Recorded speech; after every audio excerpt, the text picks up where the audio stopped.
la caravane de la paix, de cohésion et du développement semble porter ses fruits. Pour cause, plusieurs cadres du Gaumont choisissent désormais d'adhérer au RHDP en posant leur valise dans le parti du ministre Alcide Djedje, le Congrès pour la consolidation de la paix et le développement, membre de la grande famille des Oufouettistes.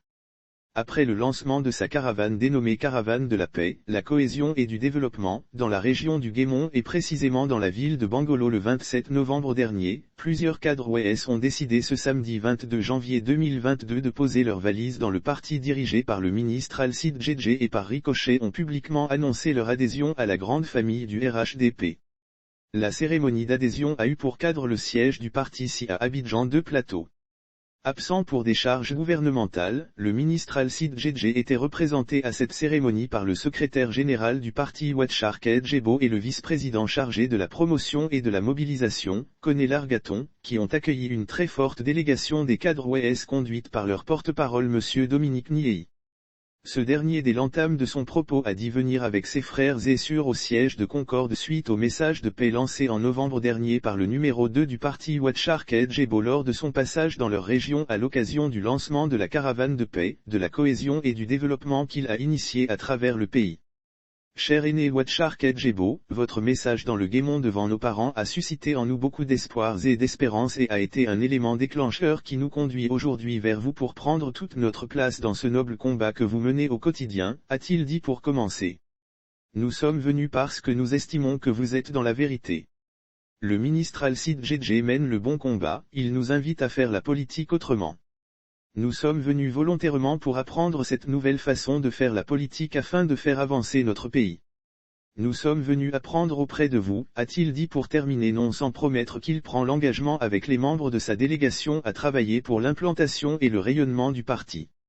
Pour Ouatcharka Djebo, la politique est une quête permanente pour le bonheur. On ne fait pas la politique pour détruire, on ne fait pas la politique pour donner la mort, on fait la politique pour apporter un bien-être à ses semblables. Ouatcharka Djebo a édifié son auditoire sur les raisons qui ont motivé la création du Congrès pour la consolidation et la paix et le développement, Concorde. Pour lui, Concorde a été créé pour faire la politique autrement, Concorde a été créé sur une interpellation profonde pour mettre fin à la violence en politique.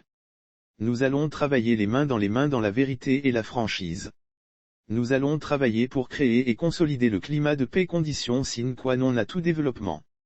Nous devons travailler pour accompagner le président Ouattara dans sa vision de faire de notre pays un pays solidaire dans lequel le vivre ensemble est une réalité, a-t-il dit avant de promettre à ses hôtes du jour, je vais traduire fidèlement toutes vos attentes au président du parti et je veillerai personnellement à votre intégration au sein du parti parce que je sais que c'est ensemble et en travaillant en synergie et en bonne intelligence que nous gagnerons les batailles à venir. Emboîtant le pas au secrétaire général du parti, le vice-président chargé de la promotion et de la mobilisation, Koné Largaton a souhaité la bienvenue aux nouveaux membres de son parti et les a exhortés au travail. Chers frères et sœurs, vous avez fait le bon choix. C'est un choix qui fait triompher l'objectivité sur l'émotion et les calculs politiciens et mesquins. Vous avez fait le choix du concret sur les illusions. Avec le président Ouattara c'est le concret. Nous devons bâtir une nouvelle nation ivoirienne, une nation une et indivisible, une nation dans laquelle le tribalisme n'aura plus droit de citer. Prenez toute votre place dans le processus enclenché par le chef de l'État dont on ne cessera de dire qu'il est un infatigable bâtisseur, a tenu à préciser celui que les militants appellent affectueusement le grand cheval de la République aux ailes déployées, Koné Largaton.